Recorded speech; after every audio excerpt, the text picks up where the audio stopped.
CV 1.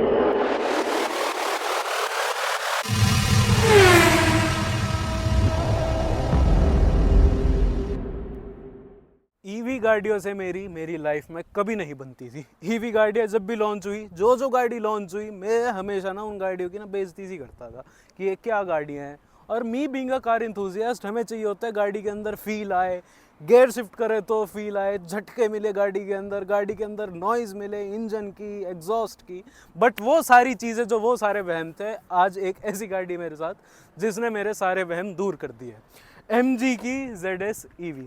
अब इस MG की ZS EV की मैं बात बताऊं, इस गाड़ी को हम ले गए थे उदयपुर, दिल्ली से उदयपुर और उदयपुर से गुड़गांव लेके आ चुके हैं हम। टोटल जो हमने इस गाड़ी को 24 घंटे चलाया है। ये नहीं कह रहा कंटिन्यूस चलाया है, बट इसके जो मीटर है उसके अंदर रीडिंग आई थी प्रॉपर जब मैं गुड़गांव के अंदर एंटर कर गया था कि गाड़ी जो है 24 घंटे चली है। उस 24 घंटे में गाड़ी ने अप्रॉक्सीमेटली जो है 1300 कुछ किलोमीटर जो इस गाड़ी ने कवर करे थे। 1300 किलोमीटर में मेरा इस गाड़ी के साथ क्या कुछ एक्सपीरियंस रहा है, देखो मैं आपको शुरू से बताऊंगा एकदम से कि जब ये गाड़ी मेरे हाथ में आई थी मेरा क्या कुछ एक्सपीरियंस रहा था। पहली बात, जैसे जब इस गाड़ी के अंदर मैं बैठा, इस गाड़ी के इंटीरियर ने मेरे को कर दिया था दीवाना, इस गाड़ी की सीट ने मेरे को कर दिया था दीवाना, और इस गाड़ी का जो है ना लग्जीरियस पना जो है इस गाड़ी का, उसने मेरे को दीवाना कर दिया था। बट सबसे पहली चीज़, मैं ईवी गाड़ी के अंदर, कोई भी बंदा नोटिस करेगा, ईवी गाड़ी एक्चुअल में जो है ना इंडियन मार्केट में बहुत नई चीज़ है, ठीक है। लोग उसको अडेप्ट नहीं कर पा रहे उस चीज़ को। जैसे मैंने बटन दबाया, मैं इंतज़ार कर रहा था कि गाड़ी के अंदर से शोर आएगा, कोई शोर उत्पन्न होगा और गाड़ी वाइब्रेट करके स्टार्ट होएगी। मैंने बटन वापस दबाया कि स्टार्ट नहीं हुई, मैंने वापस दबाया कि स्टार्ट नहीं हुई। फिर मेरे को याद आया कि मैं तो ईवी के अंदर बैठा हूँ, चलो कोई नहीं, बैठ गई ईवी के अंदर। यूज़ करना इस गाड़ी को उतना ही आसान है जितना जो है स्कूटी चलाना होता है। और एकदम इनिशियल एक्सप्रेशन, अपने इनिशियल वो बताऊं मैं, इंप्रेशंस क्या इस गाड़ी के साथ मेरे रहे थे। तो देखो जी, पहले 1-2 घंटा अगर आप ईवी में नए हो, 1-2 घंटा आपको समझने में लगेगा कि ये गाड़ी है क्या, ठीक है। ये गाड़ी अपने आप ब्रेक क्यों मारे जा रही है, ये गाड़ी शोर क्यों नहीं मचा रही, मैं पंजा दे रहा हूँ तो गाड़ी में रेव क्यों नहीं हो रहा, मैं जो है इस गाड़ी के अंदर से शोर क्यों नहीं निकाल पा रहा, और ये गाड़ी इतनी अजीब क्यों फील हो रही है। पहले 2-3 घंटा आपको ये चीज़ फील होगी। बट धीरे धीरे जैसे मेरी तरह आप इस गाड़ी को या किसी भी ईवी गाड़ी को जो है लॉन्ग ट्रिप पे लेके जाओगे, तो आपको पता चलेगा कि अगर आप इन गाड़ियों की आदत डालोगे तो हो सकता है आपको नॉर्मल गाड़ी चलाने का मन नहीं करेगा। अब मैं बताऊं, straight to the cut to cut मैं बात करूंगा, स्ट्रेट टू दी पॉइंट बात करूंगा। लोगों को डाउट होता है कि ईवी गाड़ियां कौन ले, ठीक है, किस पब्लिक को कौन सी मार्केट में जो है ईवी गाड़ियां बेस्ट होती हैं। सबसे पहली बात, आप एक ऐसे व्यक्ति हो जिसको ना शांति बहुत पसंद है अपनी लाइफ में, ठीक है। बहुत ज़्यादा शोर शराबा नहीं पसंद है, बहुत ज़्यादा आपको वो चीज़ें नहीं पसंद है कि भाई दिमाग में हमारे सर दर्द रहे या कोई भी एक्सोसाइड चीज़ है। उस चीज़ के लिए अगर आप ईवी खरीदते हो, स्पेशली जो है MG की ZS EV खरीदते हो, इस गाड़ी के अंदर कोई रैटलिंग नॉइज़ नहीं है, कोई सस्पेंशन में चूं से चा आवाज़ नहीं है। इंटीरियर में अगर आवाज़ आएगी आपके, तो सिर्फ आपके बोलने की आवाज़ आ सकती है, ठीक है। म्यूज़िक सिस्टम में अगर गाने बज रहे हैं उसकी आवाज़ आ सकती है, या फिर जो है हॉर्न की आवाज़ आ सकती है। उसके अलावा इस गाड़ी के अंदर कोई आवाज़ नहीं आने वाली है। अब जैसे जैसे मैंने 12-13 घंटे 24 घंटे इस गाड़ी को चलाया है, अब मैं जैसे ही किसी नॉर्मल गाड़ी में शिफ्ट करूँगा, मेरे को लगेगा ये गाड़ी क्यों इतना शोर मचा रही है। अब अगला पॉइंट मैं बताऊं ईवी गाड़ियों का, फिर जो है मैं आऊँगा पर्टिकुलरली ZS EV के ऊपर। मैंने जो है पूरे पॉइंटर बना रखे, पूरी लिस्ट बना रखी है कि ये गाड़ी मेरे को इतनी खास क्यों लगी और इतनी बढ़िया क्यों है कि इस गाड़ी को जो मैं एक शब्द देता हूँ, परफेक्शन। बस, दूसरा शब्द ही नहीं दूंगा इस गाड़ी को मैं। तो जैसे मैं आपको टारगेट ऑडियंस के बारे में बता रहा था, एक तो जो शांति पसंद करते हैं उन लोगों के लिए जो है ईवी बेस्ट चीज़ है, ठीक है। अब मैं बता दूं, अगर आपका एक फिक्स्ड ट्रैवल का ड्यूरेशन है, एक फिक्स्ड आपको पता है मैं इस जगह से इस जगह रोज़ जाता हूँ और डिस्टेंस हमारे बीच में बहुत ज़्यादा है, ठीक है, मेरा तेल का खर्चा बहुत ज़्यादा बढ़े जा रहा है और मेरे पास इतना बजट है कि मैं नई गाड़ी खरीद लूँ, बट मैं तेल के खर्चे से थोड़ा बहुत जो है बचा रहा हूँ, तो मैं कह सकता हूँ ईवी गाड़ियाँ आप बिल्कुल रिकमेंड कर लो आज की डेट में, ठीक है। हो सकता है नियर इन फ्यूचर जो है ईवी की जो चीज़ें हैं इंडिया में और ज़्यादा डेवलप हो जाए और जो है चार्जिंग स्टेशंस बढ़ जाए। मेरे को ना पूरी ट्रिप में सिर्फ एक प्रॉब्लम लगी थी, बट उसको भी कवर अप बताऊँ क्या कर देती है, इसकी रनिंग कॉस्ट। प्रॉब्लम ये थी कि ना चार्ज होने में गाड़ी लेती है टाइम। हमें आदत है कि हमने गाड़ी को पंप पे लगाया, 5 मिनट के अंदर टंकी फुल और तेल दे के पैसे दे के हम गए पार, ठीक है। सबसे पहली बात, तार खुद लो, उसको लगाओ, ऐप इंस्टॉल करो, ऐप में पैसे डालो, हो सकता है कोई कनेक्शन प्रॉब्लम हो, क्योंकि सारी जो है इलेक्ट्रिक के ऊपर बेस्ड है, इलेक्ट्रिसिटी और नेटवर्क के ऊपर ये सारी चीज़ बेस्ड है, इसमें कोई ह्यूमन वर्क नहीं है, सारा जो है इंटेलिजेंस का काम होता है, कंप्यूटर का काम होता है। कभी कभी हो सकता है इन चीज़ों के अंदर प्रॉब्लम आए। तो मेरे को सबसे मेन प्रॉब्लम ये लगी थी कि गाड़ी यार मैं अगर चार्ज पे लगा रहा हूँ, ठीक है, मैं पैसे दे रहा हूँ, मैं 700 800 हज़ार रुपये जो भी फुल चार्ज के 0 to 100 के अगर मैं पैसे दे रहा हूँ, सारा जो है वो आपकी मशीन के ऊपर जो स्टेशन पे मशीन लगी हुई है उसके ऊपर सारी चीज़ डिपेंड करती है, कितनी वो बिजली उठा रही है, वहाँ पर जो है कितनी कॉस्ट है बिजली की, उस हिसाब से जो है आपकी रनिंग कॉस्ट निकल के आती है। अब बताऊँ मैं 2-2 घंटे इस गाड़ी को जो है फुल चार्ज करने में लगे थे, तब मेरे को यूँ लगता था यार क्यों है ईवी हमारे पास, क्यों है। लेकिन जैसे ही मैं गुड़गांव वापस आया, ठीक है, मैंने जो है अपना स्क्रीनशॉट खोले सारे पेमेंट के, जो जहाँ मैंने जो है बिजली इसमें टॉपअप करवाई, इस गाड़ी को मैंने चार्ज करा, मात्र 3,3500 में हम जो है दिल्ली से उदयपुर चले गए और उदयपुर से गुड़गांव वापस आ चुके हैं। सुनाई दे रहा है आपके कानों में, पड़ रही है ये चीज़। फिर मैंने इस चीज़ को कंपेयर करा मेरी डेली लाइफ की गाड़ियों से। मेरे पास, अगर आप मेरे चैनल पे जुड़े हुए पहले से, मेरे को अगर जानते हो, सिविक है, पोलो पेट्रोल है, अपनी महिंद्रा की XUV 500 डीजल है। तीनों गाड़ियां मेरी मोटा मोटा अगर मैं रफ एस्टिमेट लेके चलूँ 9 से 10 रुपये प्रति किलोमीटर खर्चा होता है उन गाड़ी का। 3,3500 का तेल पी जाती है वो 3 दिन में। शहर के अंदर बाहर तो मैं जा ही नहीं पाता। यहाँ मैं उदयपुर की ट्रिप मारा हूँ 3,500 रुपये में। अब ये चीज़ देखो ना। अब ये बात कर दी मैंने ईवी के इंफ्रास्ट्रक्चर की, ईवी की गाड़ियों की। अब आ जाते हैं MG की ZS EV के ऊपर। सारे पॉइंटर जो है आपके, जो मैंने पॉइंटर लिखे हैं इस गाड़ी के, वो सारे मैं आपको बताने वाला हूँ। एक बार अपना फ़ोन उठा लेता हूँ, एक बार फ़ोन के अंदर जो है सारे पॉइंटर मैं निकाल लेता हूँ, फिर जो है मैं आपको बताऊँगा कि इस गाड़ी में क्या क्या चीज़ें मेरे को जो है खास लगी और क्यों इस गाड़ी को मैं परफेक्ट बुलाता हूँ। निकाल दिया है गाइस मैंने।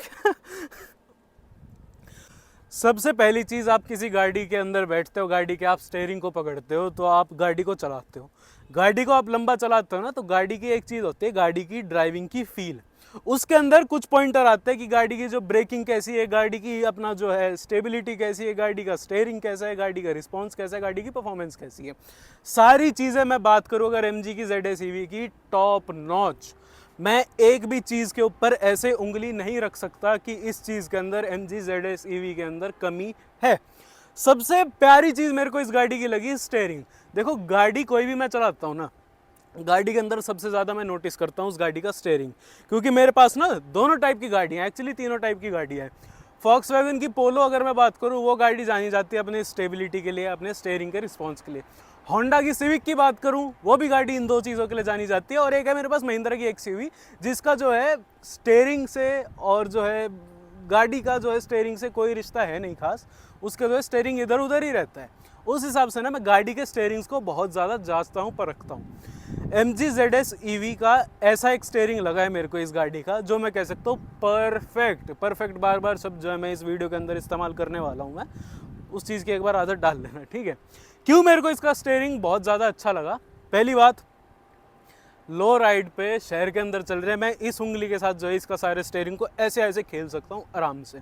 और जहाँ मैं मोड़ूंगा ना, जितना स्टीयरिंग मोड़ूंगा, जैसे ही मैं अपना जो है ब्रेक को छोड़ूंगा, एक्सेलरेटर दूंगा, गाड़ी का स्टीयरिंग अलाइन हो जाता है बिल्कुल ऐसे सीधा, ठीक है। बिल्कुल भी आपका एफर्ट नहीं मांगता स्टीयरिंग, बिल्कुल जो है एफर्टलेस ड्राइव अगर मैं स्टीयरिंग के मामले में बात करूं। और पूरे रास्ते जो है हमने हाईवे पे गाड़ी को चलाया, हाईवे पे हाई स्पीड पे। देखो, कुछ गाड़ियाँ ऐसी होती है जो हल्की सी जैसे स्पीड एक्सीड होती है, मान लो 40 की स्पीड पे, 50 की स्पीड पे, बिल्कुल ना पत्थर स्टीयरिंग हो जाता है। अब इसके अंदर मैं जो है टाटा की नेक्सन को ऐड करना चाहूँगा। उस गाड़ी का मैंने ऐसा स्टीयरिंग फील करा है। लो स्पीड पे बिल्कुल लाइट, 40-50 पे बिल्कुल पत्थर, बीच की जो कोई चीज़ है ही नहीं। इस गाड़ी के स्टीयरिंग में ना मेरे को स्टेप बाय स्टेप जो है इसकी स्टीयरिंग की फील पता चली है। जैसे ही स्पीड पकड़ लेती है गाड़ी, ये हो जाती है बिल्कुल स्पोर्ट्स कार या रेस कार जैसा। मैं अगर स्टीयरिंग बात करूँ, वैसा स्टीयरिंग इस गाड़ी का हो जाता है। तो स्टीयरिंग मैं सबसे ज़्यादा गाड़ी के अंदर नोटिस करता हूँ। स्टीयरिंग में MG ZS EV एक्सेल करती है, MG ZS EV टॉप करती है। अब आ जाऊँ दूसरा जो है मेरे को बहुत खास बात लगी। देखो, हम रात में जो है गुड़गांव से चढ़े थे 8:30 बजे और उदयपुर हम पहुंचे सुबह। सारा रास्ता जो हमने रात के टाइम ट्रैवल करा है। वापसी में भी हमारे साथ सेम ऐसी चीज़ हुई है, सारा रास्ता हमने रात के टाइम ट्रैवल करा है। तो रात के टाइम गाड़ी में सबसे ज़्यादा मेन होती है हेडलाइट। इसकी जो हेडलाइट्स है ना, उसके अगर मैं रेंज बताऊँ, जो थ्रो होता है ना लाइट्स का, जो थ्रो होता है उसकी रेंज बताऊँ, लो बीम की या हाई बीम की, कहीं भी मेरे को ऐसा नहीं लगता कि यहाँ पर लाइट की कमी है, ठीक है। रेंज एक ऐसी चीज़ होती है जो हर गाड़ी की हेडलाइट में ना बहुत ज़रूरी होती है। कई ऐसी होती हैं लाइट्स जिनमें नीचे जो है नहीं दिखता। अब जैसे कि इस गाड़ी के अंदर फॉग लाइट नहीं है, तो इसका मतलब ये नहीं है कि इस गाड़ी को फॉग लाइट की बहुत ज़्यादा ज़रूरत है। नीचे से लेके ऊपर तक, ऊंचे से ऊंचे ट्रक के टॉप तक जो है अपनी लाइट को फेंकता है। हालांकि इसमें एक हल्का सा डाउन साइड लगा मेरे को, ब्राइटनेस एलईडी लाइट्स की जो इसकी है हल्की सी और होती। हालांकि मेरे को कंप्लेंट नहीं है इसकी लाइट से, हल्की और होती तो और ज़्यादा रात में मेरे को मज़ा आता। अगले इसके मैं पॉइंट के ऊपर चलूँ, सबसे पहली चीज़, अब मैं इनमें ना दो चीज़ें ऐड करूँगा, दो चीज़ों को साइड बाय साइड लेके चलूँगा, क्योंकि वो दोनों चीज़ें ना मेरे को एक साथ फील हुई। ड्राइवर की सीट या फ्रंट की जो दोनों सीट्स, ड्राइवर को ड्राइवर की, और इसका सस्पेंशन। गाड़ी के सस्पेंशन होते हैं दो टाइप के, या तो स्टिफ होते हैं या फिर जो है बिल्कुल सॉफ्ट होते हैं। सॉफ्ट होता है तो आपको जो है शहर की जो राइड्स हैं, बम्पी राइड्स है, वो बहुत आपको कंफर्टेबल लगती है। But down on the highway ना वो गाड़ियाँ बहुत ज़्यादा झोल मारती है, बहुत ज़्यादा उसके अंदर स्टेबिलिटी इश्यूज आते हैं। अगर आपकी गाड़ी बिल्कुल ही स्टिफ हो तो बिल्कुल आप अगर उसको ऑफ रोड पे पत्थर वाले इलाके पे लेके जाओ तो आपको जो है बिल्कुल मज़े उस गाड़ी के अंदर नहीं आएंगे। MG ZS EV का सस्पेंशन मेरे को पूरी गाड़ी में, अगर मेरे को आप पूछोगे क्या बेस्ट लगा, सस्पेंशन और सीट का कॉम्बिनेशन। सीट का ना जैसे बैक वाला आर्क होता है ना, ये यहाँ तक जो है पूरी सीट आपको कवर अप रखती है। यहाँ पर भी गद्दा है, यहाँ पर भी गद्दा है, पीछे भी गद्दा है, तो कहीं भी आपको यूँ नहीं लगता कि आपके बैक में कोई भी इशू होने वाला है। बिल्कुल ना, सच बताऊँ आपको ऐसी फील आती है, हल्का सा मान लो कोई उबड़ खाबड़ का मेरा सेक्शन आया, सस्पेंशन में कोई नॉइज़ नहीं, सस्पेंशन इतना सॉफ्टली परफॉर्म कर रहा था कि गाड़ी जो है पत्थर पी रही थी, एकदम जो है गड्ढों को पी रही थी। साथ ही साथ जो है इसका अपना सीट जो है इतनी कंफर्टेबल थी कि भाई मैं क्या ही तारीफ़ करूं। दोनों चीज़ें मैंने अगर एक साथ इनको रखा ना, मेरे को ऐसा फील हुआ कि पता नहीं कौन से बादल पे बैठा हुआ हूँ और आराम से हवा में चले जा रहा हूँ, कोई नीचे आ रहा है, कुछ हो रहा है, कोई फ़र्क नहीं पड़ रहा है गाड़ी को। इतनी प्यारी ना इस गाड़ी की मेरे को लगी। साथ ही साथ जो है इसमें ऐड करूँ तो गाड़ी का ग्राउंड क्लियरेंस, बेशक गाड़ी जो है थोड़े क्रॉसओवर लुक के अंदर है, बट इसका जो ग्राउंड क्लियरेंस है ना सफिशिएंट है, मोर देन एडिक्वेट है। गाड़ी आपकी कहीं नहीं भिड़ सकती, मेरे से लिखित में ले लो, इसको चाहे कहीं ले जाओ, ठीक है। बिल्कुल ऐसी ऑफ रोड मत करना जैसी थार में करते, वो वाली मत करना, I am taking my words back. But जो बेसिक गाड़ी की नीड होती है ना, सारी चीज़ आपकी जो MG की ZS EV फुलफिल करती है। अब अगली चीज़, सारे टाइम मैंने गाड़ी को ड्राइव करा है, वापसी में उदयपुर से गुड़गांव तक गाड़ी को मैंने ड्राइव करा है, किसी और ने नहीं छेड़ा, ना मैंने छेड़ने दिया। शौक है, कोई बात नहीं। ड्राइविंग की पोजीशन, SUV अगर किसी गाड़ी को नाम दिया जाता है ना, तो बहुत सारी स्यूडो SUVs होती हैं जिनके अंदर ना आपको बोनट नहीं दिखता है। इस गाड़ी के अंदर प्रॉपर बोनट दिखता है। सीट चाहे नीचे रखो, सीट को चाहे ऊपर रखो। मेरी आदत है मैं सीट को एकदम ऊपर रखता हूँ, सीट को एकदम पीछे रखता हूँ, और जो मेरा बैक एंगल है वो थोड़ा सा ठीक रखता हूँ, ना लेटाता हूँ ना बिल्कुल खड़ा रखता हूँ मैं। मेरे को बोनट का कोना कोना कतरा कतरा दिख रहा था, मेरे को जो है सारी सड़क का कोना कोना दिख रहा था। मेरे को गाड़ी में कहीं भी मेरे को यूँ नहीं लगा कि गाड़ी के अंदर इतना भी ब्लाइंड स्पॉट है। इसके चाहे मैं ORVMs की भी बात करूँ ना, राइट वाला जो ORVM है इतना व्यू दिखाता है, लेफ्ट वाला जो ORVM है इतना व्यू दिखाता है कि आपके पीछे अगर कोई ब्लाइंड स्पॉट है बिल्कुल भी वो नहीं, बिल्कुल आपको नहीं लगा कि कोई ब्लाइंड स्पॉट है। सारा जो व्यू है ना लेफ्ट साइड से या राइट साइड से इसके ORVMs कवर करते हैं, ये चीज़ मैंने बहुत ज़्यादा इस गाड़ी की नोटिस करी। तो ड्राइविंग का जो पोजीशन है ना, ऊपर बैठे हो, ऊंचे बैठे हो, गद्दम गद्दम बैठे हुए हो, और आप बिल्कुल SUV वाली ये गाड़ी फील देती है। नाम अगर SUV दिया है इस गाड़ी को तो एक्चुअल में आपको फील कराती है। हर एक SUV वाली नीड है इस गाड़ी के अंदर, 4x4 को छोड़ के, ठीक है। अगले पॉइंट पे मैं आऊँ, इस गाड़ी का इंटीरियर बहुत ज़्यादा प्लश, बहुत ज़्यादा लग्जरियस। MG जो है ना अपनी गाड़ियों को बाहर से ज़्यादा ना, एक तो बाहर से बिल्कुल फ्यूचरिस्टिक डिज़ाइन रखते हैं, अंदर से इंटीरियर इतना लग्जरियस देते हैं ना कि बजट में और कोई गाड़ी हो ना वो इतनी कॉम्पीट नहीं करती है। अभी ये जो है MG की ZS EV एक्चुअल में जो है MG की एस्टर का EV वाला वर्जन है। जैसे नेक्सन का नेक्सन EV है, वैसे ही जो है MG की एस्टर, ZS एस्टर जो आती है उसका ZS EV इन लोगों ने बना रखा है। एस्टर जो है सेगमेंट में सबसे प्लस इंटीरियर अपना ऑफर करती है, मैं तो यही बोलूँगा। तो उस हिसाब से जो है ना इसका इंटीरियर सारा जो है, ड्राइवर की बात करूँ, जहाँ जहाँ पॉइंट टच करता है ड्राइवर, सारे जो है अपने बिल्कुल सॉफ्ट टच मटेरियल का उपयोग करा गया है। ऊपर डैशबोर्ड पे पूरा लेदर है, बीच में पूरा लेदर है। प्लास्टिक जो है ना इसके हार्ड प्लास्टिक्स वो इतने ख़राब या चीप फील नहीं होते हैं। तो गाड़ी की ओवरऑल फील की बात करूँ इंटीरियर में, अगर आप इस गाड़ी ऊपर 27-28 लाख रुपये लगा रहे हो तो वो चीज़ ना इंटीरियर में मेरे ख्याल में आपके वसूल हो जाने चाहिए। ओके जी, अगले पॉइंट पे मैं आ जाता हूँ, इस गाड़ी की परफॉर्मेंस। साइज़ देख सकते हो इस गाड़ी का, अगर आपने इस गाड़ी को कभी सड़क पे नहीं देखा है, सीधा सीधा कंपटीशन बोलूँगा इस गाड़ी का जो है साइज़ में, किया की सेल्टॉस को थोड़ा ऊंचा कर दो, बस उसमें जो है आपकी जो है आपको पता चल जाना चाहिए इस गाड़ी का क्या साइज़ है। उस हिसाब से इस गाड़ी के अंदर पावर दी गई है 174 bhp की और 280 Nm का टॉर्क। इसकी जो बैटरी है 50.3 किलोवाट की और इसकी मोटर जो है ये पावर निकालती है। परफॉर्मेंस इतनी तगड़ी। इको मोड में मैंने गाड़ी को सारे रूट पे रखा है। इसका जो है बैटरी रीजनरेशन वाले 3 स्टेप होते हैं जिसमें गाड़ी जो है ऑटोमेटिक ब्रेक लेने लगती है अगर गाड़ी के जो है आप एक्सेलरेटर को छोड़ते हो। थर्ड पॉइंट पे मैंने इसको कर रखा था बिल्कुल जो बोलते हैं ना इकोनॉमी से इकोनॉमी, सारा जो है इस गाड़ी का मोड मैंने कर रखा था। तब भी मेरे को कहीं से गाड़ी अंडर पावर्ड फील नहीं हुई है। स्पोर्ट मोड तो मैंने छुआ ही नहीं इस गाड़ी का, ना ही जो है मैंने इस गाड़ी का जो है नॉर्मल मोड छुआ। इसको गाड़ी को इको पे मैं चलाता रहा और कहीं से कहीं तक मेरे को इस गाड़ी के इंजन बोलने वाला था। मैं आदत देख रहे हो, ईवी की आदत नहीं पड़ी है। कहीं से कहीं तक मेरे को इस गाड़ी के अंदर ना पावर लॉस या पावर लैग या बिल्कुल अंडर पावर्ड ये गाड़ी फील नहीं होती। हल्का पंजा दोगे गाड़ी उड़ती चली जाएगी। स्पोर्ट मोड पे आपने इस गाड़ी को लगा दिया, आप 1 सेकंड को इस गाड़ी को संभाल नहीं पाओगे। ये गाड़ी इतनी बोर आ जाती है अगर मैं बोलूँ, या इतनी पागल हो जाती है, ये वाली चीज़ है। अब आ जाऊँ इसका फाइनल चीज़ जो मेरे को अच्छी लगी ओवरऑल में, अगर ट्रिप की बात करूं, इसका सनरूफ एक्चुअल में देखो बहुत ज़्यादा हम यूज़ नहीं कर पाए। बस इसका जो पर्दा है, इसका जो ब्लाइंड है वो हमने फोल्ड कर रखा था। पूरा जो है पैनोरामिक सनरूफ ये गाड़ी ऑफर करती है और अंदर से ना इतनी लग्जरियस लगती है सनरूफ की वजह से, मैं क्या ही तारीफ़ करूँ इस चीज़ की। अब ये पैनोरामिक सनरूफ ना इस बजट में आपको टाटा नेक्सन ईवी के अंदर ऐसा सनरूफ नहीं मिलने वाला है, अभी मैं आपको बता देता हूँ। बट एक्चुअल में इसके अंदर जो सनरूफ को आप खोलोगे ना, इतना बड़ा खुलता है आगे से। एक नहीं, आप 2 इंसान को निकाल सकते हो अगर निकालना चाहो, बाकी निकालना मत, चालान कट जाते हैं ऐसे इन चीज़ों से। बट वैसे बताऊं, for a feel good factor sunroof इस गाड़ी का बहुत अच्छा है। अब गाड़ी की आप बहुत ज़्यादा तारीफ़ करो, 1300 किलोमीटर मैंने इस गाड़ी को चलाया। 1300 किलोमीटर में कहीं ना कहीं मेरे को इस गाड़ी के अंदर कुछ ना कुछ तो उल्टा सीधा लगा होगा। ऐसी बात तो है नहीं कि हर गाड़ी कोई परफेक्ट होती है। इस गाड़ी के अंदर कमी नहीं है, बिल्कुल भी कमी नहीं है इस गाड़ी के अंदर, मैं आपको इतना क्लियर कर देता हूँ। बट 2 पॉइंट मैंने ऐसे पकड़े कि मैं MG को बताना चाहता हूँ कि आप इस चीज़ के ऊपर इम्प्रूव कर सकते हो। आप अगर किसी बंदे से इतना प्रीमियम ले रहे हो, 27-28 लाख रुपए का कोई बंदा आपसे प्रीमियम व्हीकल खरीद रहा है, ईवी को खरीद रहा है, 2 चीज़ें। पहली बात कि वायरलेस एप्पल कारप्ले और एंड्रॉयड ऑटो दे दो। सारे टाइम हम वायर लगा के रखेंगे, हमारी जो है फ़ोनों की बैटरी ख़राब हो जाएंगी। इस चीज़ का हल्का सा ध्यान रखो। ब्लूटूथ से कनेक्ट करवा दो अपना कारप्ले। जो अपना चलने वाला सीन था कारप्ले का, बिल्कुल बढ़िया, कोई लैग नहीं, स्क्रीन के अंदर भी कोई लैग नहीं था। बस ये था, एक चीज़ और थी, इसके ब्लूटूथ में ना ऑडियो की क्वालिटी ख़राब आ रही थी। जैसे ही इसको मैंने एप्पल कारप्ले पे कनेक्ट करा, बहुत प्यारी जो इसकी ऑडियो क्वालिटी आ गई थी। दूसरी कमी, 27-28 लाख रुपए में इसके अंदर सीट की वेंटिलेशंस दे दो प्लीज़। आज की तारीख में छोटी से छोटी गाड़ी के अंदर मिलती है, तो ये दो चीज़ें मेरे को बस इस गाड़ी के अंदर कमी फील हुई। उसके अलावा MG की ZS EV अंदर से बाहर टॉप नॉच। 1300-1200 जो भी 1200-1300 किलोमीटर मैंने 24 घंटे इस गाड़ी को चला के कवर करा है।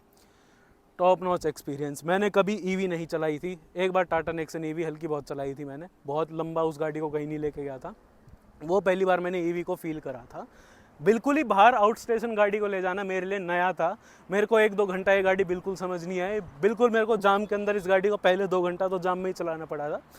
बट जैसे जैसे इस गाड़ी की आदत पड़ी, अब हो सकता है कि आप अगर पीस लविंग बंदे हो, देखो मेरे को शांति पसंद है, मज़े मज़े में गाड़ी के अंदर शोर शराबा कर लो, एग्जॉस्ट लगा लो, कोई बात नहीं। बट और ना लॉन्ग रन गाड़ी में जितनी शांति हो या आपकी ज़िंदगी में जितनी शांति हो उतनी ठीक होती है। एक बार अगर आपको ईवी की शांति पसंद आ गई, हो सकता है आप नॉर्मल इंजन को हाथ नहीं लगाओगे। ईवी का बस ये इंफ्रास्ट्रक्चर जो है, इंडिया का इंफ्रास्ट्रक्चर इतना अभी डेवलप हुआ है नहीं हुआ है। पंप आपको मिल जाएंगे, ऐप जो है ऐप बेस सारा चलता है, थोड़ा बहुत आपको माथापच्ची करनी पड़ेगी। बट एक बार आप ये सोचोगे ना कि आपकी रनिंग कॉस्ट कितनी बच रही है, फिर आपको लगेगा कोई नहीं यार, इतना सा भी कर ही लेते हैं। तो 1200-1300 किलोमीटर का जो भी मेरा इस गाड़ी का एक्सपीरियंस रहा है, top notch. Thank you so much to MG India जिन्होंने मेरे को ये अपॉर्चुनिटी दी, और होपफुली जो है और ज़्यादा अपॉर्चुनिटीज़ के साथ और ज़्यादा गाड़ियों के साथ आप सबके सामने मैं ज़रूर आऊँगा। कैसा कुछ लगा आपको इसका रिव्यू? नॉर्मल जो रिव्यू है, मैं ना बेसिक मेरा जो इंप्रेशन इस गाड़ी के जो मैं रिव्यू करता हूँ वो वीडियो आ चुकी होगी, प्रॉपर जो है ट्रिप की आ चुकी होगी, इसकी रेंज की आ चुकी होगी, नाइट ड्राइव आपको देखने को मिल जाएगी, इसका टॉप स्पीड का टेस्ट मिल जाएगा, इसका जो आपको 0 to 100 का टेस्ट मिल जाएगा। तो चैनल पर नए हो, सब्सक्राइब करे बिना मत जाना। और कोई भी भाई रेसिस या रिव्यूज़ में इंटरेस्टेड हो या फिर जो है अपना ओनरशिप एक्सपीरियंस शेयर करना चाहिए, आपका नई पुरानी गाड़ी से रिलेटेड, सेकेंड हैंड गाड़ी से रिलेटेड कोई भी डाउट हो, क्लियर करने के लिए भाई बैठा है तुम्हारा। इंस्टा की आईडी दिख गई होगी, फॉलो कर लो, मैसेज कर लो। मिलते हैं अगली वीडियो में, तब तक के लिए धन्यवाद।